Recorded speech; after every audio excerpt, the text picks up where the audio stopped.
오늘 처음 다룰 주제는 간호법과 간호사 처우 개선 문제에 대한 겁니다. 간호법과 간호사 처우 개선이 상관이 있다 생각하시나요?에 있다가 3분의 2 정도 나왔고 없다가 나머지. 여론은 이렇다. 그래서 일단 이번 주제에서는 포커싱을 잘 잡고 가야 됩니다. 간호법과 간호사의 처우 개선의 연관성에 대해서 다뤄볼 거고, 이 두 가지가 연관성이 있는 것인가에 대해서 좀 중점적으로 다룰 겁니다. 여러분은 어떻게 생각하시나요?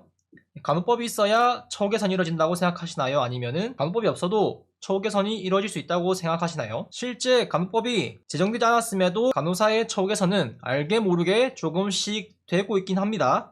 난 잘 모르겠는데 하는 분도 분명히 계십니다. 당연히 우리는 주변 환경을 보고 현실을 받아들이기 때문에 실제 우리가 체감할 만한 요소가 적거나 또는 처우가 개선되는 것보다 힘듦이 더 크기 때문일 수도 있겠어요. 물론 무관심해서 모르기 때문에 어디서 뭐가 좋아졌는지 모를 수도 있겠고요. 이렇게 더디니까 간호법을 해서 획기적으로 처우 개선이 필요하다, 이런 주장을 하시는 분도 계실 건데, 저는 글쎄요, 간호법이 필요할 수는 있겠지만은 현재 간호대 증원이나 꾸준히 통합병동을 늘리고자 하는 부분, 그에 대한 자세한 이야기를 이전 영상에서 했었죠. 그런 부분을 본다면은 마치 뜨거운 아이스 아메리카노처럼 처우 개선과 거리가 먼 그런 요소가 존재하는데, 아이러니하게도 이거를 해야 처우 개선이 될 거라는 이야기를 하는 거는 모순이 있지 않나 싶은데, 왜 제가 그렇게 생각하는지 같이 한번 알아보도록 할게요. 먼저 사진을 하나 가져왔습니다.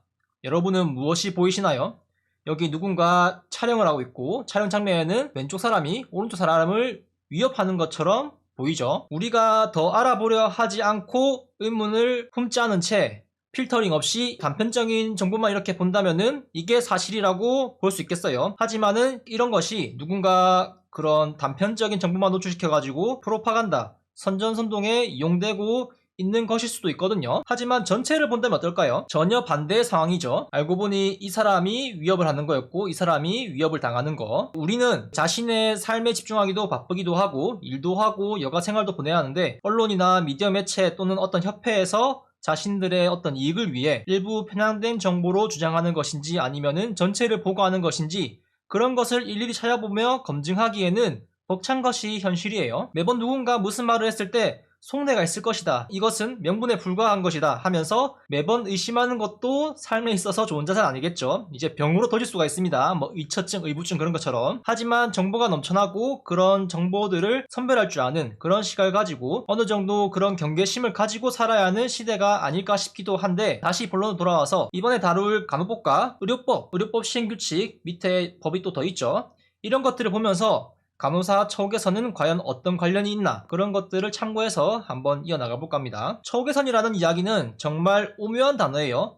해석하기 나름이고, 처우 개선의 적정한 범위가 어느 정도인가, 그거를 설정하는 것도 참 큰 문제죠. 분명 사전적으로 정해져 있는 의미가 있지만은 그것대로 하기에는 쉽지 않은 것이 현실이기도 해요. 누군가에게 간호법이 되면은 간호사 처우가 어떻게 개선될 것 같나요? 물어보면은 잘 모르겠는데 하면은 좋아질 거래, 그냥 될 거야, 몰라, 일단 법부터 만들고 보자, 이런 느낌으로 막연히 지금보다는 좋아지겠지, 이 고귀하시고 높은 분들이 알아서 잘해주시겠지, 그런 반응을 많이 봐왔습니다. 그래서 처우 개선이 뭔지 자세히 한번 알아보죠. 처우 개선이란 어떤 사람이나 집단에 대한 조처나 대우를 이전보다 더 좋은 상태로 만드는 거죠. 조처는 매뉴얼과 시스템을 예로 들 수 있고요. 대우는 지위, 급료, 복지를 예로 들 수 있겠어요. 인력 기준이나 업무 매뉴얼, 전산 시스템의 편의성, 진료부나 다른 부서와의 원만한 협조 등등, 이런 것에 대한 개선, 직장 내 간호부의 파워가 강해진다. 연봉이 올라가거나 다른 복지가 좋아진다. 어떤 것이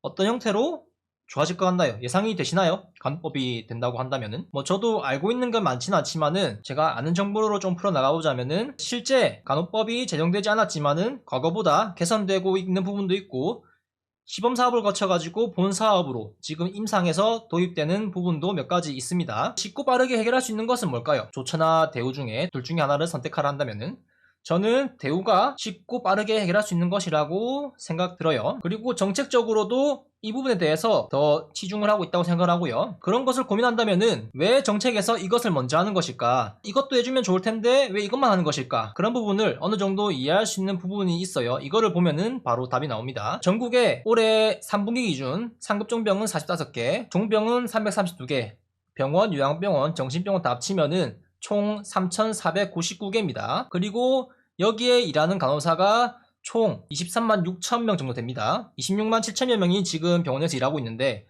그 중에서 88.3%가 여기서 일을 하고 있다는 거예요. 물론 전체 간호사가 50만 명인데 그 중에 절반이 거의 임상에서만 일하고 있는 상황이죠. 그렇다면은 이 병원들의 업무 매뉴얼 모두 같을까요?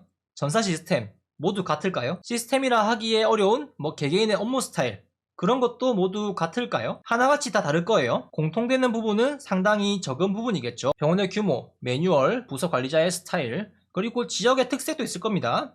그리고 경영진의 스타일, 또 배움의 정도에 따라서 엄청나게 천차만별로 다르겠죠. 3,000개 넘는 그런 의료기관의 스타일들이. 그래서 이런 조처에 대한 시스템에 대한 개선을 하고자 한다면은 상당한 시간과 노력이 들어갈 것이고 여러 요인에 의해서 실현 불가능할지도 모르는 일이에요. 그래서 가장 쉬운 방법은 일괄적으로 적용하기 힘든 매뉴얼이나 시스템보다는 누구나 받고 수당도 어느 정도 통일되어 있는 그런 급여 부분에서 먼저 시도하는 게 가장 쉬운 방법이겠죠. 이게 옳은 방법인지는 잘 모르겠지만 그래서 급여가 있다. 그리고 실제로 하고 있죠. 야간 간호료를 해가지고 이전에 올린 영상이 있습니다. 이게 뭐냐면은 병원에서 야간 간호료를 새로 수가 신설해 주는데 그 수가에서 수당의 70%를 그 월급으로 줘야 되는데 그 수가가 뭐냐 이제 건보공단에서 주는 거고요. 결국에는 세금이란 말입니다. 이런 부분에 제약을 걸어놨지만 70%를 안 주는 경우도 있고 아예 안 주는 것도 있었습니다. 조사된 바에 의하면은 900개가 넘는 의료기관이 이거를 받았는데 50% 이상이 주지 않았다고 합니다. 그리고 이렇게 어떤 수가를 신설해가지고 대상에게 일괄적으로 직접 고용비로 나가게 하는 경우도 있고 최근에 본격적으로 시행 중인 교육전담 간호사 이것도 재정 지원을 하고 있죠. 상급종병을 제외한 51개의 국공립병원에 155명을 선정해가지고 매달 320만원을 기재부에서 재정 지원을 하는 걸로 알고 있어요. 매달 세금이 5억이 나가는 거죠. 이런 것을 보면은 간호법이 제정되지 않았음에도 처우개선 명목으로 시행되고 있는 것들이에요. 이런 것이 처우개선 부분에서 그냥 만들고 뿌린다. 포퓰리즘적이기도 하고 좋은 방법이 아니기도 하지만은 문제를 해결할 수 있는 가장 쉬운 방법 중에 하나이긴 해요. 어려운 대화와 타협 이런 협상을 한다기보다는 그냥 무력으로 찍어 누르는 느낌이라 할까요? 이런 식으로 쉬운 방법으로 하면은 부작용이 분명히 있긴 합니다. 당장에는 왜 너네들만 그런 거 받냐 우리도 해달라 세금이 너네들 거냐 이렇게 하면서 이제 반발이 심하겠죠. 그 다음에 복지는 어떨까요?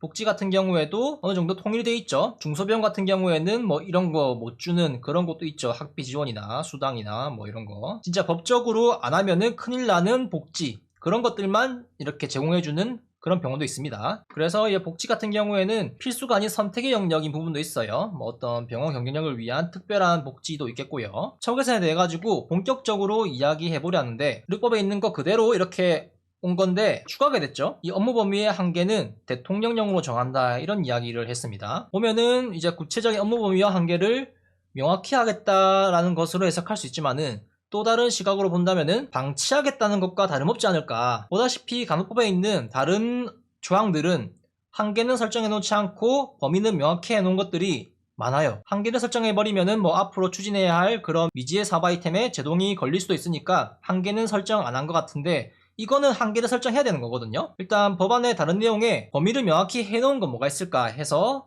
몇 가지 가져왔습니다. 앞전에 이야기한 지역사회 이거를 좀 더 명확히 해서 바꿨죠. 의료기관을 보건의료기관으로 했고요. 지역사회를 학교, 산업현장, 재가 및 각종 사회복지시설로 이렇게 규정을 했습니다. 적어도 대통령령으로 정한다. 보건복지부령으로 정한다. 그런 내용은 없죠. 읽어보면은 구체적으로 명시한 것들이 무수히 많습니다. 보건의료기관은 의료기관을 포함한 많은 것들을 얘기하고 있고요. 그리고 사회복지시설은 상당히 많습니다. 이렇게 계속 있죠. 사회복지시설은 좀 더 넓고 세밀하게 구체적인 경우를 제시해 놓은 거라 볼 수 있겠죠. 이 부분에 대해서는 이렇게 많은 곳을 대통령령으로 정한다는 이야기는 찾아볼 수 없어요. 다음은 이제 간호인력지원센터에 대한 부분인데 보다시피 지원센터의 설치 범위는 지역별이라는 거를 조금 더 구체적으로 세분화해가지고 구분해놨습니다. 지역별이라는 것보다는 정확한 지역을 지정해가지고 확실히 플랜을 제시한 거라 볼 수 있겠죠. 여기도 보면은 명확히 해놓은 것들이 제시한 것들이 상당히 많죠. 잠깐 다룬 것만 하더라도 구체적인 업무 범위와 한계를 왜 이야기 못했을까 그런 의문이 듭니다. 누군가는 이런 얘기를 할 거예요. 다른 사람들이 어떤 갈등이나 업무 범위 침범 그런 부분이 있기 때문에 섣불리 정할 수가 없다. 그런 이야기를 하겠지만은 의료법상 의료기사, 임상병리사, 의사, 약사 이런 사람들이 할 수 있는 고유 업무가 있잖아요. 그거를 침범하지 않는 선에서 일단 적고 지르고 보면 되잖아요. 지역사회 문구도 간호조무사 학력 제한도 일단 지르고 말이 많이 나오니까 바꾼 부분도 있잖아요. 그렇게 지르고 보면 되지 않을까 싶은데 왜 이거는 굳이 대통령령으로 정한다 이렇게만 하고 끝을 냈을까? 간호법은 20년 전부터 나오던 얘기입니다. 그 이전부터도 계속 얘기가 있었겠죠. 그런데 10년 동안 그런 구체적인 업무 범위와 한계를 설정하지 못했다. 어떤 논의를 해서 결론을 내지 못했다. 이쯤 되면은 크게 관심이 없다. 이렇게 해석해도 무방하지 않을까. 병원 간호사들이 힘들다 하면은 이야기 들어주는 척 병원 간호사들 민심 잡고 정치적으로 이용하기 위한 그런 액션을 취하는 정도로만 하는 게 아닐까 싶기도 해요. 그래서 업무 범위가 어떻게 될까 해서 찾아봤습니다. 공식 성명서는 찾기는 힘들었고요. 최근에 나온 기사를 좀 가져왔습니다. 그 기사에 보건복지부가 얘기한 게 있는데 간호사가 할 수 있는 보조행위는 크게 세 가지가 있답니다. 진단보조, 치료보조, 약무보조 이 세 가지 행위를 세분화 보면은 간단한 문진, 환자 정보조사 같은 거겠죠. 활력 징후 측정, 혈당, 주사행위, 수술 진행 및 보조, 그리고 소독보조, 혈관로 확보, 소변로 확보, 관장 등 약무보조는 구체적인 지휘 감독하에 조제, 투약 보조 등이라고 되어 있습니다. 그런데 문제가 뭐냐? 의사만이 할 수 있는 행위는 간호사에게 위임할 수 없다고는 하지만은 그 행위는 행위의 침습성 및 난이도, 환자의 신체에 미칠 위해성 등을 고려해 그 구체적인 행위마다 개별적으로 결정되어야 한다. 귀에 걸면 귀걸이, 코에 걸면 코걸이. 그 말입니다. 행위들이 개별적으로 결정을 해야 되는 거고 일률적으로 법에 어긋나는 것으로 재단하기 어렵다. 이런 입장을 밝혔고요. 불법 신고센터에 신고된 행위들을 보면은 간호사가 어떤 것을 했느냐, 검사, 천자 이런 걸 했답니다. 처방 및 기록, 튜브 관리, L튜브, T튜브, 기관사건도 간호사가 했답니다. 치료 및 처치 검사, 수술 보조, 약물 관리, 신전도 같은 거 찍는 것도 불법이다, 불법이 아니다 그런 얘기가 있었는데 보다시피 이런 것들마저도 경우에 따라서는 개별적으로 결정을 하고 일률적으로 위법하다는 것으로 재단하기 어렵다 그런 입장일까요? 이것도 경우에 따라서는 합법이 될 수도 있다 그런 이야기지 않을까 싶기도 한데 일단 간호법에는 그 업무 범위와 한계를 설정하는 것을 대통령령으로 정하지 말고 그냥 해당 업무는 제한한다. 그냥 이거를 적어서 거기다가 놔두면은 지르고 보자 하는 것처럼 나중에 문제가 심각하다 하면은 수정을 좀 하면 되는 거고 그렇게 하면 되지 않을까 싶은데 굳이 그렇게 하지 않고 대통령령으로 정한다 이렇게만 하고 통치는 걸로 보입니다. 최근에 불법 의료신고센터를 운영하고 있잖아요. 이것도 저는 문제가 있다 봅니다. 과거 5년 거의 6년이 돼가네요. 18년도 2월 달에 나온 기사 내용의 일부입니다. 37대 간협회장 선출에 대한 그 인터뷰 내용 같은 건데 의료기관 등 간호 현장 법 준수 위반 준법 투쟁 전개할 것 준법투쟁이라는 말을 5년 전부터 의료기관을 신고한다고는 얘기도 했습니다. 이제 21년 12월에 협회장은 이런 얘기도 했습니다. 간호협회는 불법 의료기관 퇴출을 위한 신고센터 신설 운영 등 가능한 모든 행동을 전개할 것이라고 얘기를 했는데 그 신고센터는 18년 2월에서 5년이 지난 23년 5월에 만들어졌습니다. 이런 1년의 상황을 종합해보자면은 과연 처우 개선을 위하는 게 맞나? 이제 그 이전에도 가능했을 것 같은데 돈이 없는 것도 아닐 테고 사람이 없는 것도 아닐 테고 하려면은 이전부터 할 기회는 충분했을 것 같아요. 그 이전부터 할 수도 있었겠죠. 이런 걸 종합해보자면은 과연 처우 개선을 하기 위한 것이 맞나? 간호법안에 보면은 다른 부분은 상당히 구체적으로 지부 설치, 계획 수립 등등 이런 것들에 대한 한 자리씩 차고 기득권이 되어버린 시니어들의 밥그릇과 직결되는 그런 문제는 그 무엇보다도 구체적이고 명확해 보이는 반면 이거는 그렇지 못하잖아요. 처우 개선 관련해서는 이런 미적지근한 모습에 우리도 여기 신경 쓰고 있어요. 여러분들 버리지 않았습니다. 이 수준으로 정치적 도구로 쓰기 위한 어떤 간호계 이권 카르텔이 간호법으로 어떤 이익을 얻기 위해 병원 간호사라는 지지 세력을 얻고자 그냥 위하는 척 민심 달래기용으로 하는 게 아닐까 하는 그런 생각이 드는 가운데 여기서 끝이 아닙니다. 뒤에서는 처우 개선과 역행하는 행보들을 하고 있는데 앞에서는 처우 개선을 한다 이런 이야기를 하고 있는 상태라면 어떨까요? 먼저 통합병동을 꾸준히 늘리고 있고 앞으로도 더 늘릴 계획이고요. 그 목표는 명확히 정해져 있어요. 16년도에 통합병동이 본격적으로 시행되고 18년도에 10만 병상을 목표로 한다 했는데 22년 기준 7만 병상을 넘었죠 조금. 그리고 새로운 목표를 또다시 제시했습니다. 간호사 일대 환자 수 5. 이걸 실현 가능한 방법은 현재 전국에 있는 일반 병실을 통합병동화 시키는 방법이 가장 쉬운 방법이고 현실성 높은 방법입니다. 이렇게 늘리는 통합병동이 21년 조사 기준에 퇴사율 1위의 영광을 빛내고 있죠. 그래서 10만 목표가 아닌 이제 10만을 수정해서 간호사 1대 환자 수 5회 목표로 하고 있다. 이 근거가 뭐냐? 2019년 통합병동 사업평가에서 간호사 1대 환자 수 14에서 16명을 통합병동을 하면서 간호사 1대 환자 수 9.9명으로 만들었다 하는 부분이 있었고요. 조사에서. 그 연구조사에서 아이러니하게도 통합병동의 업무 강도가 더 늘었다는 이야기를 했죠. 그러니까 통합병동이 일이 조금 더 힘들다. 그런 얘기를 했습니다. 이어서 볼 것은 이겁니다. 간호사의 권리 및 처우 개선 등에서 간호사 등은 자신의 전문성과 경험, 양심에 따라 최적의 간호 서비스를 제공할 수 있고 이렇게 나와 있습니다. 여기서 가장 중요한 것은 간호사의 업무 범위가 현재 명확히 정해져 있지 않는 상태라는 것을 전제로 하고 가야 돼요. 이것을 명확히 인지해야 됩니다. 양심에 따라 할 수 있고 그리고 경험이라는 얘기를 했습니다. 여러분들은 이 말이 어떤 걸 시사하는지 혹시 예측이 되시나요? 일하러 온 곳에서 양심을 따지고 있더라. 물론 양심이 중요하긴 하죠. 그런데 일터에서 양심이 우선순위에 들어갈 수 있는가? 그거는 고민해봐야 됩니다. 비윤리적 행위를 하지 않아야 한다. 그런 문구가 더 낫지 않을까. 경험 같은 경우에도 모호한 표현이기도 해요. 어떤 경험을 겪고 그런 경험에서 선입견을 갖고 어떤 착각과 오해 속에서 사고가 발생할 수도 있지 않을까 그런 생각이 들거든요. 물론 그런 짓을 했다가는 법의 철퇴를 피할 수 없겠지만은 없던 것을 만들어서 구실을 제공하는 부분도 있겠어요. 일하러 온 곳은 이제 전문성과 직업정신을 가지고 상품이나 서비스를 제공해주는 것이지 이제 개인의 주관이 들어간 어떤 양심이나 그런 사상, 가치관을 가지고 하는 곳이 아니잖아요. 만약 그 사람이 차별주의자라면은 극단적인 사고관을 가진 사람이라면은 뭐 양심의 자유라는 것이 있긴 하지만은 그 자유라는 것이 타인의 어떤 것을 침해할 수 있는 부분도 있기도 하잖아요. 병원 같은 경우에는 생명권, 건강권 이런 것을 침해할 수도 있겠고요. 양심에 대한 판례가 몇 가지 있던데 사회적으로 알려진 거는 양심적 병력 거부 이게 좀 유명하죠. 이것도 14년 동안 끌고 온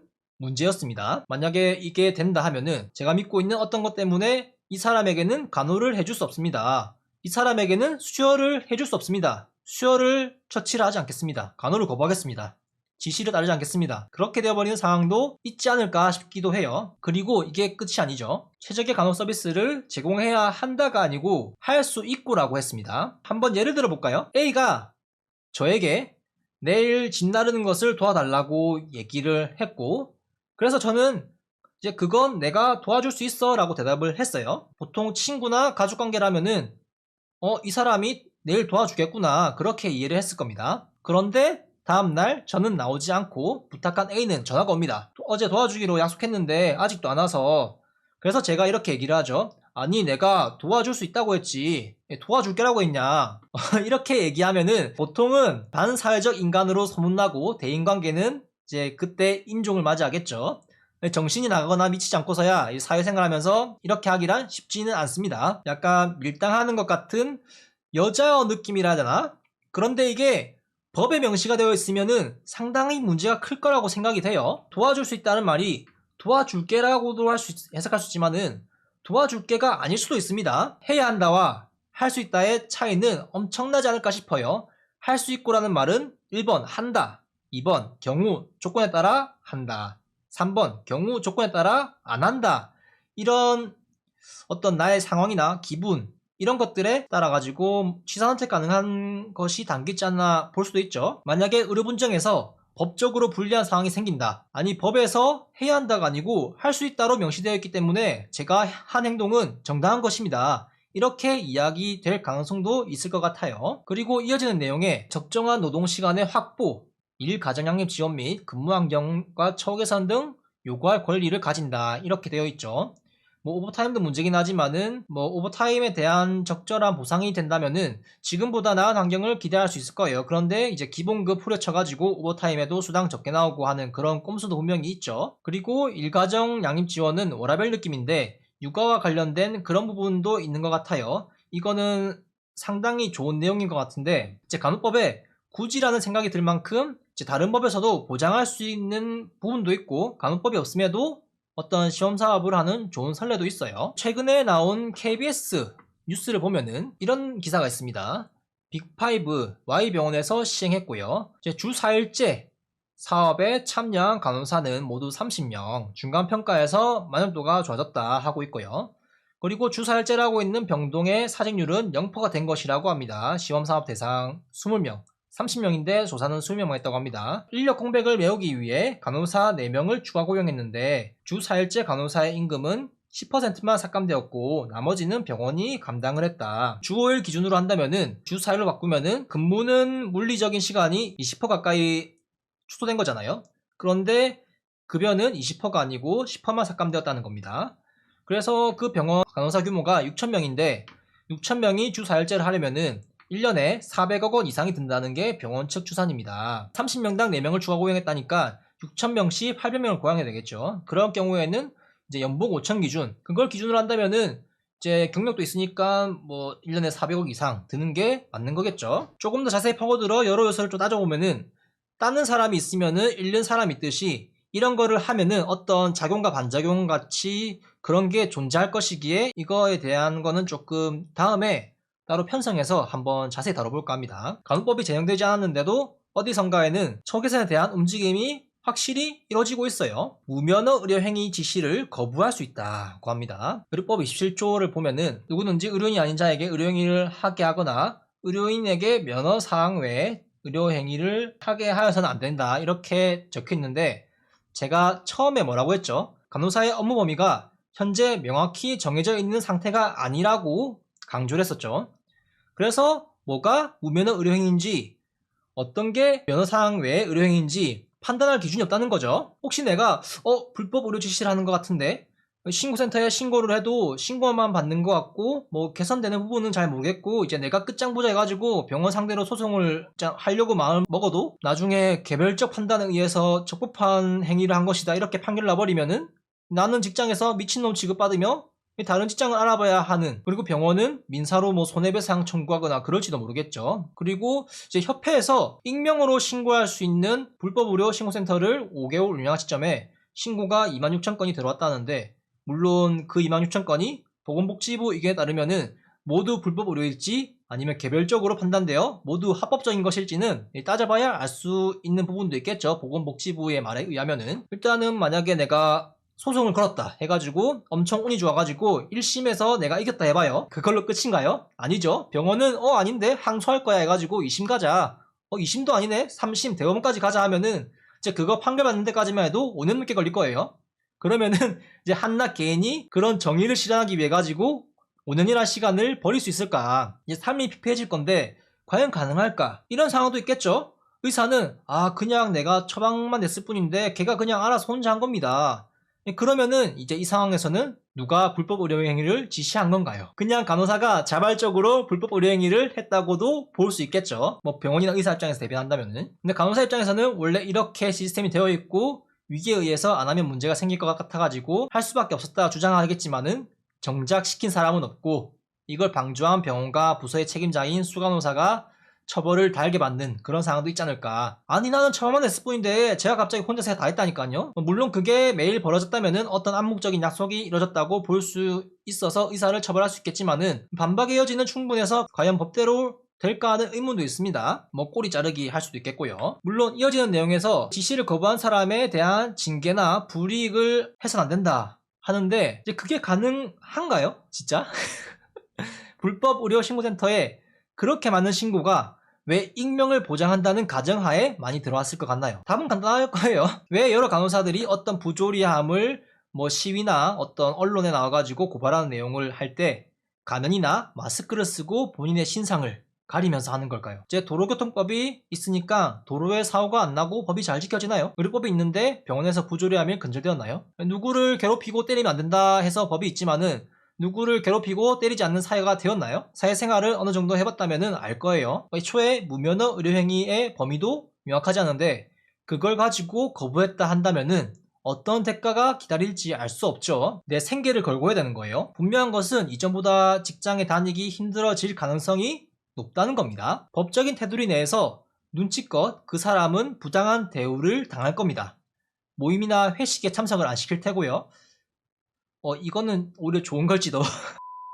인사도 안 받아주고 인사도 안 하고 무시하고 패싱하고 승진 누락하고 로테이션 시키고 하는 게 이제 명백하게 법적으로 문제가 되지는 않을 거잖아요. 우리는 정당한 인사평가로 승진을 시킨다. 주기적으로 로테이션 하는 대상에 올랐을 뿐이다. 이런 이야기를 하면서 꼼수를 써서 불이익에 가까운 처우를 줄 수도 있겠죠. 그냥 그 사람이 피해의식으로 그렇게 느끼는 거다. 우리는 죄가 없다. 이렇게 하면은 입증할 방법이 없잖아요. 결과적으로. 그리고 옆에 보면은 인권 침해라는 부분에서 업무상 적정 범위를 넘어서는 신체적, 정신적 고통을 주는 얘기를 합니다. 과연 이 적정 범위라는 것이 어느 정도일까? 일단 육체적으로 한번 볼까요? 병원마다 다를 겁니다. 만약에 제가 하루에 100의 에너지가 있다고 한다면은 50이라는 결과를 만들기 위해 가지고 A병원에서 일할 경우에 20만큼 해도 50이 나오고요. B병원 같은 경우에는 50만큼 하면은 50이 나옵니다. 하지만 C병원에서는 90만큼 해야 50이 나와요. 이제 똑같은 결과를 만들기 위해 가지고 에너지를 다 다르겠습니다. 그러면 이제 적정 범위가 어느 정도일까요? 뭐 그냥 이거를 하고 아무 말 없으면 괜찮아요. 근데 이거를 하고 이제 이거는 적정 범위를 넘어섰다. 이 병 문제가 있다 하면서 누가 신고를 한다면은 이제 그 적정 범위에 대한 기준을 논쟁해야 되겠죠. 정신적으로는 또 어떨까요? 정신적 고통은 이제 극단적 상황이 아니고서야 뭐 상대적이며 주관적일 겁니다. 두 가지를 예로 들 수 있겠죠. 극과 극에 있는 사람, 힘든 환경에 자란 사람, 구김살 없이 자란 사람. 세상 힘들게 진흙탕에서 살다가 취업한 곳이 진흙탕이 아니고 약간 먼지 날리는 그런 곳이다. 그러면은 이제 상대적으로 좋은 일자리라고 판단할 수 있겠어요. 그런데 아무 구김살 없이 자라고 좋은 것만 보고 배우고 부모님 울타리 안에서 자란 아이가 사회에 나와가지고 먼지 한 톨 묻는 그런 일자리에 와가지고 여기 처우가 너무 안 좋다 이렇게 해버릴 수도 있는 거잖아요. 이런 상대적인 문제를 없앨 만한 명확한 기준을 제시해야 될 것으로 보여요. 잘 지내다가 수틀리면은 이제 나중에 사이가 틀어져가지고 아 저번에 그렇게 했던 거 나 사실 정신적으로 고통을 받은 것 같아. 저번에 퇴근하고 가볍게 이브닝 선생님들하고 술자리 가진 거 그때는 즐거웠는데 지금 생각해보니까 강제적으로 불러서 밤늦게까지 놀고 피곤했으니까 육체적으로 정신적으로 힘들었어. 그렇게 해가지고 신고를 할지도 모르는 일이죠. 이제 이어지는 31조에 대한 내용입니다. 이거는 근로기준법하고 일가정향립지원에 관한 법률에 대해서 이야기를 하는데 그 법을 한번 보도록 할게요. 일단 근로기준법에 이거는 임산부 보호에 대한 내용이고요. 6항을 보면은 출산 전후 휴가 종료 후 휴가 전과 동일한 업무 또는 동등한 수준의 임금을 지급하는 직무에 복귀시켜야 한다. 이게 무슨 말이냐면은 예를 들어가지고 우리나라 여성 초연령이 31세라고 합니다. 평균 24세에 간호사로 취업해가지고 31살에 결혼을 한다 해보죠. 그래서 허니문 베이비를 가져서 32살에 출산을 하고 바로 육아휴직, 출산휴가를 쓴다고 가정해보죠. 9년차에 그렇게 들어가는 거죠. 복귀하면은 10년차, 11년차로 되어 있을 거예요. 이제 그런데 내가 다시 복귀를 하고 보니까 원래 있던 부서에 이미 사람이 차 있어요. 그러면은 여기에 나와 있는 대로 동일한 업무 또는 동등한 수준의 임금 이렇게 얘기돼 있죠. 그래서 이제 동일한 업무라고 한다면은 간호라는 것으로 업무를 잡아버리면은 간호라는 곳이면은 어디든 보내도 상관없다. 그렇게 해석할 수도 있겠죠. 다른 부서에 보내도 상관없다. 비슷한 수준의 월급을 주는 다른 부서에 보내도 상관없다는 겁니다. 얘나 저래나 다른 부서에 보낼 명분은 충분히 있어요. 이 법에 나와 있는 대로. 그래서 월급 수준만 비슷하다면은 로테이션을 시켜버리면 되는 거예요. 그 사람이 오래 쉬다 와가지고 이전보다 업무를 못하는 경우도 있어서 뭐 또 그런 또 문제도 있긴 한데 일단은 그거는 차치하고 이제 육아휴직에 대한 거예요. 육아휴직 같은 경우에도 아까 같은 내용이 있을 겁니다. 여기 나와 있죠. 육아휴직도 똑같이. 이제 근로시간 단축도 이렇게 필요하고요. 근데 여기 나와 있는 내용들이 사실 간호사에게 적용하기 상당히 어려운 문제이기도 해요. 이제 이어지는 내용에 여기 보면은 업무 결손이 다른 간호사 근로 조건을 악화시키지 아니하도록 필요한 조치를 강구하여야 한다 이렇게 되어 있는데 저는 이 문장이 진짜 실현 불가능한 건데 왜 적어놨을까? 알면서 적은 것일까? 모르고 적은 것일까? 알고 적은 거면은 기만이고 모르고 적은 거면은 직무유기가 아닐까 싶은 이유에 대해서 한번 이야기해볼까 하는데 왜 이 이야기에 모순이 있냐면은 답은 여기 있습니다. 이전에도 계속 다뤘던 내용이죠. 보건복지부 국민건보에서 20년 12월에 배포한 간호간병 통합서비스 병동 표준 운영 매뉴얼에 대한 얘기입니다. 인력 배치를 14명에서 11명으로 줄이는 그런 롤모델을 제시하고 있어요. 이 모델로 하면은 14명을 이제 효율적인 변형된 팀 간호 사례로 해가지고 그러니까 사업 안정 시 11명을 하면은 인력을 22% 정도 감축하는 거예요. 그러니까 인력 3명이 22%예요. 뭐 병동에 14명을 쓰진 않겠죠. 그 이상을 쓰겠죠. 100명이 근무하는 병동도 있고요. 보다시피 이렇게 하면은 수익률은 14%더 올릴 수가 있어요. 일단은 제일 처음에 14명 모델로 하면은 이 인력 기준이에요. 간호사 1대6, 간호조무사 1대13. 이 기준에서 14명일 땐 간호사가 8명이고 11명일 때는 간호사가 9명입니다. 그리고 간호조무사는 3명에서 2명으로 줄어요. 그러면은 1대5의 비율과 1대40의 비율이 어느 정도 맞겠죠? 이제 95,000원 받던 거를 109,000원을 받습니다. 이 차이가 14%예요. 결국에는 인건비 3명분의 수익과 입원료 14%의 이윤을 두 가지를 챙길 수 있다. 이제 한 부서에 30명이 일한다고 가정을 해보면 어떨까요?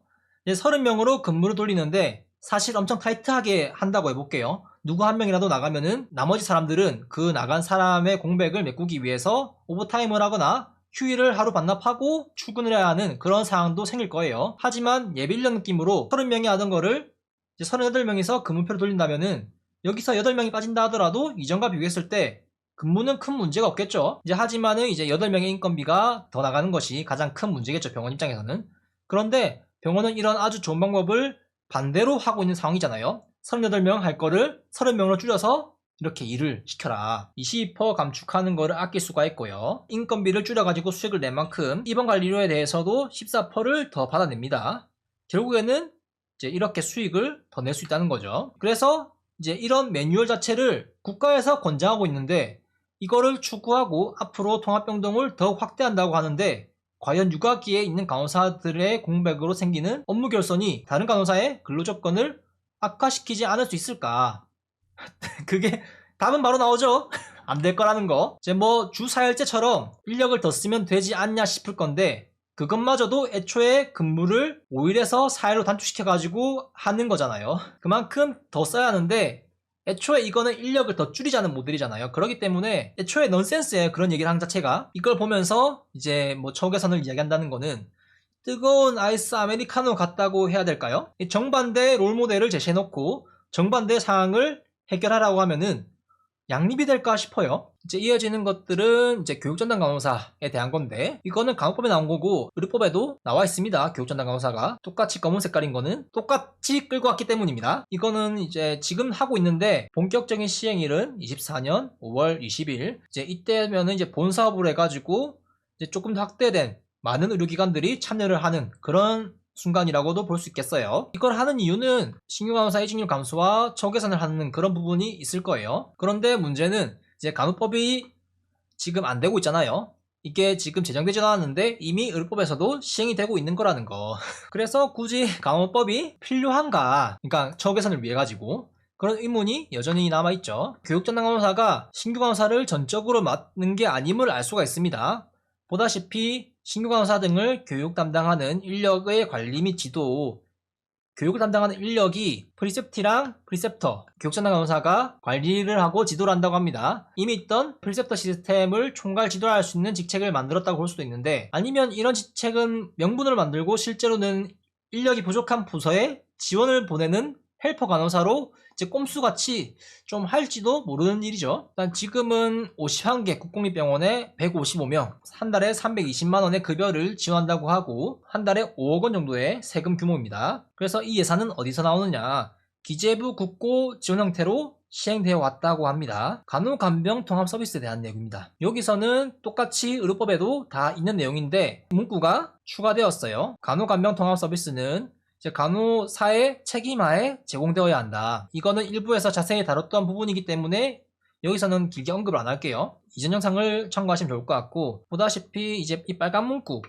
이것을 넣은 의도가 분명히 있을 것으로 보이는데 제 예상으로는 통합병동이 간호사의 책임하에 운용되지 않는 곳이 있어가지고 거기에 무조건 간호사를 배치할 수 있게 제한을 하는 것이 아닌가 싶기도 합니다. 그래서 이걸 넣지 않았나. 뜬금없이 이제 33조를 얘기하다가 3조 저 앞으로 왔습니다. 이어질 내용에 필요해서 잠깐 가져왔는데 처우 개선을 통한 간호사의 장기 견성 유도 및 숙련 인력 확보하기 위해 필요한 정책을 수립하고 그에 따른 지원을 해야 한다. 이거는 앞서 이야기했듯 제 간호법이 아니어도 주사열제 시범사업 같은 것에서도 커버하고 있고 어떤 저출산 문제 같은 부분에서 정책을 하면서 다른 부분에서도 커버가 되는 부분이 있어요. 간호사 등 확보를 위해 보건복지부 령에 따른 심의를 거쳐 의료기관 등에 필요한 재정 지원을 할 수 있다. 이것도 이미 하고 있죠. 간호법이 지금 없는데도 야간 간호료 수도권에 있는 대형 병원의 쏠림 현상을 해결하기 위해 가지고 지방 중소병원의 인력 확보 문제를 해결하기 위해 가지고 어떤 야간 간호를 수가를 만들어 가지고 간호사 인건비로 쓸 수 있게 재정을 지원한 부분이에요. 이제 교육 전담 간호사도 있겠죠. 또 감염 관리자 간호사도 있겠어요. 여러 가지가 있습니다. 뭐 알게 모르게 하고 있는 곳이 있을 거예요.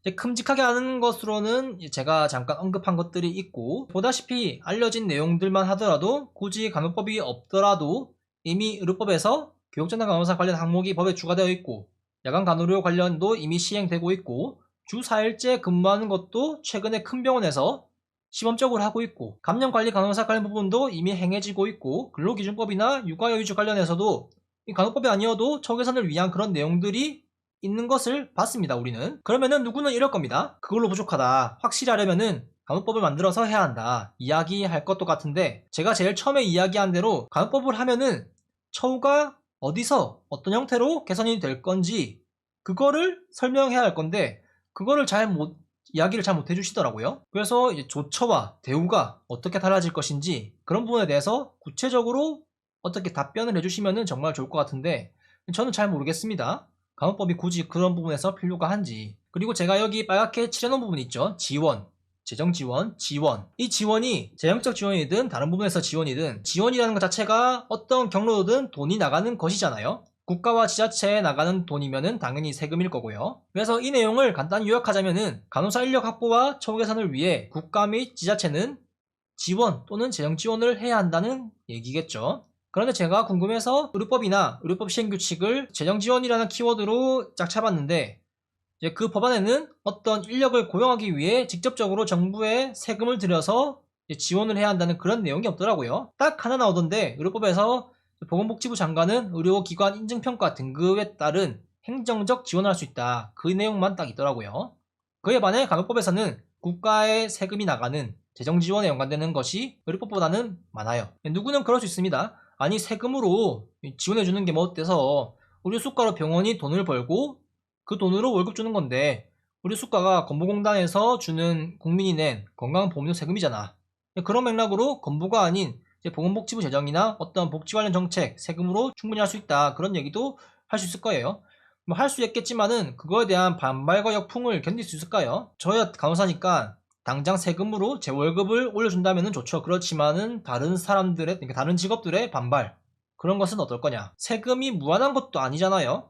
나중에 그 세금을 많이 이렇게 한 것에 대한 그 대가를 얼마나, 또 그 누가 치러야 할 거냐, 그런 것도 고민해 봐야겠죠. 만약에 이런 거를 막 퍼준다 하면은 그냥 미래를 포기한 그런 전략이 아닐까 싶어요. 이어지는 내용은 간호인력지원센터 운영에 대한 것이에요. 보면은 이것도 의료법에 있는 내용입니다. 하지만은 취업교육센터를 인력지원센터라고 이렇게 바꿔서 얘기를 했고요. 내용도 좀 바뀌었습니다. 지역별, 의료기관별에 대한 거를 의료기관을 빼고 기관별이라고 합니다. 아마 지역사회를 넣기 때문에 이제 기관까지 다 포괄하기 위해 가지고 의료를 빼서 조금 더 넓은 의미로 기관이라고 한 것 같고요. 이제 근무여건과 복리후생 실태 이런 거를 한다 하고, 경력개발 지원을 역량 강화로 바꾼 것 같습니다. 역량 강화가 조금 더 넓은 의미를 포함하고 있죠. 또 지원이라는 얘기가 있습니다. 여기도 지원이라는 얘기가 있지만 조금 더 포괄적인 얘기를 하고 있고, 이 경력단절 방지를 위한 재취업 지원, 그리고 사회적 인식 개선 및 홍보 지원. 사회적 인식 개선을 위한 홍보 이거를 왜 지원해줘야 되나요? 자기들이 잘하면 되지. 업무 중 발생하는 고충 해소 및 상담 지원, 이런 것도 케어를 해줘야 됩니까? 아니, 이거는 그 부서에 있는 부서장들이 면담 같은 거 다 하잖아요. 근데 이거를 지원한다고요? 그러니까 취업교육센터가 지원센터로 바뀐 게, 이제 취업교육이라는 한정적인 것을 할 수 있다고 하면은, 이제 지원센터라고 바꾸면은 아주 넓은 의미로 바뀌어가지고 많은 것을 할 수 있는 그런 가능성을 내포하고 있는 거라고 볼 수 있겠죠. 그리고 이어진 내용은 종합계획 수립, 이런 것도 있는데 5년마다 하는 건데, 이거는 사실 보건의료기본법에 있는 것을 벤치마킹 한 게 아닐까 싶어요. 이제 여기서도 보건의료발전계획을 5년마다 수립해야 한다 했는데, 이렇게 내용들이 있습니다. 그리고 실태조사에 대한 것도 있습니다. 이것도 이제 여기 비슷한 맥락인 것 같고, 그리고 여기 보면은 비용의 보조 이렇게 나와 있는데, 이제 여기서는 이 비용이 뭐냐면은 이제 보건의료에 대한 사업 같은 걸 할 때 모두를 대상으로 하는 그런 부분에서 이렇게 주는 것이냐, 아니면은 여기서는 이제 간호사에게 지원을 해야 된다, 그런 차이가 있다는 겁니다. 그리고 이어지는 내용은 정책심의위원회에 대한 겁니다.